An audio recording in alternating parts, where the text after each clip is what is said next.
बाहेर आल्यानंतर जेव्हा एपिसोड्स बघते तेव्हा असं कळतंय की ते डिफेन्स नाहीच आहेत एपिसोड्समध्ये. सो मे बी मग माझं कॅरेक्टरच विलनचं होतं, काय होतं आय डोंट नो. पण मला एवढं माहिती आहे, मी जशी होते मी तशीच राहिली शोमध्ये. रुचिता जमादार बिग बॉस मराठीच्या घरामध्ये चांगल्या पद्धतीने खेळू लागली. पण मात्र 8व्या आठवड्यामध्ये रुचिता जमादार ही घराबाहेर आलेली आहे. मग घराबाहेर आल्यानंतर अनेक मीडियाशी बोलताना रुचिता पुन्हा एकदा खोटं बोलू लागली आहे. म्हणजे ज्या पद्धतीनं ती घरामध्ये सुद्धा बोलत होती त्याच पद्धतीनं घराबाहेर आल्यानंतर सुद्धा बोलू लागली. आणि घराबाहेर आल्यानंतर ती नेमकं काय म्हणू लागली, कोणाबद्दल बोलू लागली, हा व्हिडिओ बघा.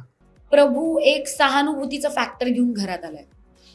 मला माझ्यासाठी शॉकर हा होता. प्रभू माझ्यासोबत बसला होता, तर ही एक इनसाइड गोष्ट आहे आणि हे भरपूर लोकांना माहित नाही. आज मला ती लोकांना कळवून द्यायचे. प्रभू बसला होता आणि मी प्रभूला म्हणलं, ऐक ना, मी सगळ्यांना स्टॉक करून आली आहे इंस्टाग्रामवरती. तू खूप चांगले कपडे घालतोस तुझ्या रील्समध्ये, मग तू असे कपडे का घेऊन आलायस?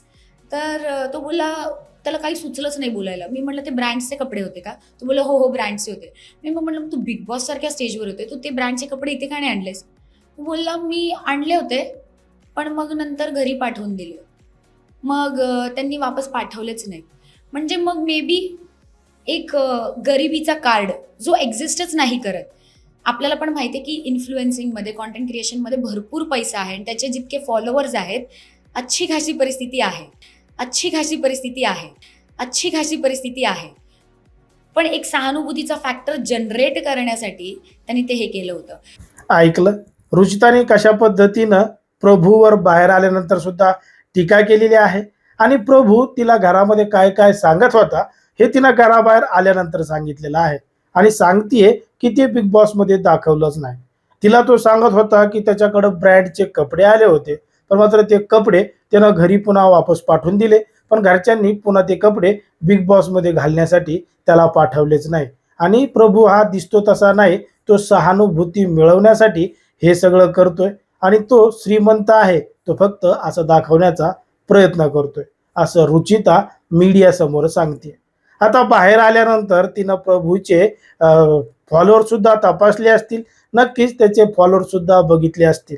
म्हणूनच ती म्हणतीये की एवढा मोठा सोशल मीडिया रील स्टार तो आहे, एक इन्फ्लुएन्सर आहे, मग तरी सुद्धा त्याला मोठमोठे ब्रँड येत असतील आणि ब्रँडच्या माध्यमातून तो मोठ्या प्रमाणात पैसे देखील कमवत असेल. त्याच्यामुळे तो श्रीमंत आहे, तो फक्त गरीब असल्याचं नाटक करतोय किंवा त्या पद्धतीनं दाखवतोय. आता रुचिताचं हे सगळं बोलणं आपल्याला कुठंतरी खोटं वाटतंय. ती बाहेर आल्यानंतर सगळ्या काही गोष्टी तपासल्यानंतर सुद्धा अशा पद्धतीनं बोलतीये, याचा अर्थ ती चक्क खोटं बोलते.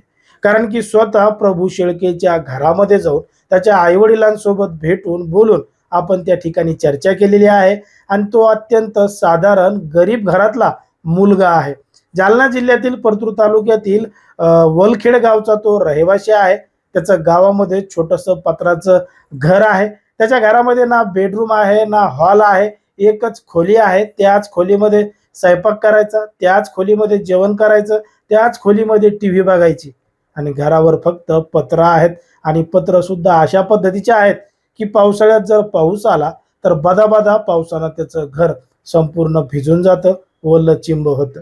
आता त्याच्या घराची परिस्थिती आपण स्वतः बघितली असल्यामुळं तो काही जास्त श्रीमंत नाही, अत्यंत गरीब घरातला प्रभू शेळके हा एक कलाकार आहे. आणि ही ज्या पद्धतीने सांगते की त्याचे मिलियनमध्ये फॉलोअर्स आहेत, मोठमोठे त्याला ब्रँड येत होते, ब्रँडचे लोक त्याला कपडे देत होते, पैसे देत होते, मग तो हे सगळे पैसे कुठं ठेवत होता किंवा त्या पैशाचं काय करत होता, म्हणूनच तो श्रीमंत आहे, असं जर ती समजत असेल तर या विषयावर सुद्धा आपण त्याच्या आईवडिलांसोबत चर्चा केली. तेव्हा आपल्याला समजलं की खेड्यापाड्यातल्या लोकांना, रील स्टारला अजूनही मोठमोठाले ब्रँड बोलवत नाहीत. आणि बोलवलं तरी तालुक्याच्या, जिल्ह्याच्या लेवलला बोलवतात आणि फक्त 2-3 हजार रुपयाची रक्कम देतात. मग ही 2-3 हजार रुपयाची जी रक्कम आहे ती त्यांना गाडी भाड्याला सुद्धा परवडत नाही. जर आपण एखाद्या ठिकाणी उद्घाटन करायला जातो, एखाद्याचं प्रमोशन करायला जातो, तर मग त्या ठिकाणी रेल्वेनं किंवा बसनं जायला जमत नाही. एखादी गाडी घेऊन जावं लागतं आणि गाडी घेऊन गेल्यानंतर त्या गाडीचं भाडं सुद्धा द्यावं लागतं. मग जी मिळणारी 2-5 हजार रुपयाची रक्कम आहे ती गाडी भाड्यामध्ये सुद्धा निघून जाते. आणि प्रभू शेळके काय एवढा मोठा सेलिब्रिटी नाही किंवा एवढा मोठा रील स्टार नव्हता की लोक त्याला उद्घाटनाला त्या ठिकाणी बोलवायचे आणि लाखो रुपये द्यायचे. फक्त 2-5 हजार रुपये देऊन त्याच्याकडून उद्घाटन करून घ्यायचे.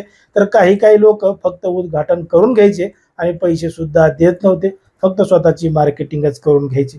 आता नवीन नवीन झालेला जो रील स्टार असतो त्याला सुद्धा प्रसिद्धीची हाव असते, त्याला सुद्धा मोठेपणा वाटतो, आपलं सुद्धा नाव होतं, आपल्याला सुद्धा व्हिडिओ बनवायला एक कंटेंट मिळतो, म्हणून सुद्धा ते रील स्टार त्या ठिकाणी व्हिडिओ करायला जात असतात, त्यातच त्यांना मोठेपणा वाटतो. मग ही सगळी परिस्थिती रुचितानं बाहेर आल्यानंतर बघितलेली असून सुद्धा ती प्रभूबद्दल अशा पद्धतीनं का बोलते? तिला वाटत नाही का प्रभू शेळकेला जिंकलं पाहिजे, प्रभूनं लगेचच घराबाहेर गेलं पाहिजे, असं रुचिताला वाटतं का? आणि तिच्या नजरेमध्ये विशाल ज्या पद्धतीनं हिरो आहे, ज्या पद्धतीनं गरिबीतून वर आलेला आहे, त्याच पद्धतीनं ती सुद्धा गरिबीतून वर आलेली आहे. आणि तिच्याबद्दल तिनं काय काय गोष्टी सांगितल्यात ते सुद्धा हा व्हिडिओ पहा. फक्त ऑडिशन पर्यंत पोहोचण्यापुरतं पाहुण्यांकडून पैसे घे, पेट्रोलसाठी पैसे घे, किंवा ॲम्ब्युलन्स मधून जा, कारण की ॲम्ब्युलन्सला टोल नाही लागणार, स्ट्रेचरवरती झोपून घेऊन जावा म्हणजे ट्रॅफिकवाले पोलीस नाही पकडणार. तर तो जो काळ आहे ना तो आम्ही बघितलाय, जेव्हा जेवायला सुद्धा आम्हाला विचार करायला लागायचा की बापरे सकाळचं जेवलं तर रात्रीच्या जेवणाचं काय. ही सगळी कंडिशन बघितली, जेव्हा सावकारांचे फोन यायचे, खूप त्रास सहन केलाय, खूप कष्टातून गेली आहे. जेव्हा लोकांच्या लग्नामध्ये फक्त वरमाला देण्यासाठी मी गेलीये, लोकांचे नवरा बायको चालतायत त्यांच्या रस्त्यात फुलं टाकण्यासाठी गेलीये, 200 ते 250 रुपयाच्या पर डे साठी मी ज्युनियर आर्टिस्ट म्हणून काम केलंय, कडकत्या धूप मध्ये वगैरे. सो हा स्ट्रगल बघितला आणि गेल्या 2 वर्षात ना मे बी देवाने तो स्ट्रगल बघून कुठेतरी मला त्याचं फळ दिलं.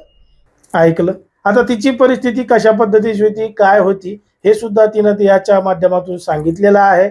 आणि एवढं सगळं करून जिम्नॅस्टिक सारखे खेळ सुद्धा तिनं खेळलेले आहेत आणि इथपर्यंत ती पोहोचलेली आहे, असं स्वतः रुचितानं तिच्या व्हिडिओच्या माध्यमातून सांगितलेलं आहे. मग या सगळ्या गोष्टीवर असं वाटतं की रुचिता खोटं बोलतेय. खरंच रुचिता खोटं बोलतेय, खरं बोलतेय? तुम्हाला काय वाटतं हे अगदी स्पष्टपणे कमेंटमध्ये सांगा. आणि अशाच पद्धतीचे नवनवीन व्हिडिओ पाहण्यासाठी आपल्या चॅनलला लगेच सबस्क्राईब करायला सुद्धा विसरू नका.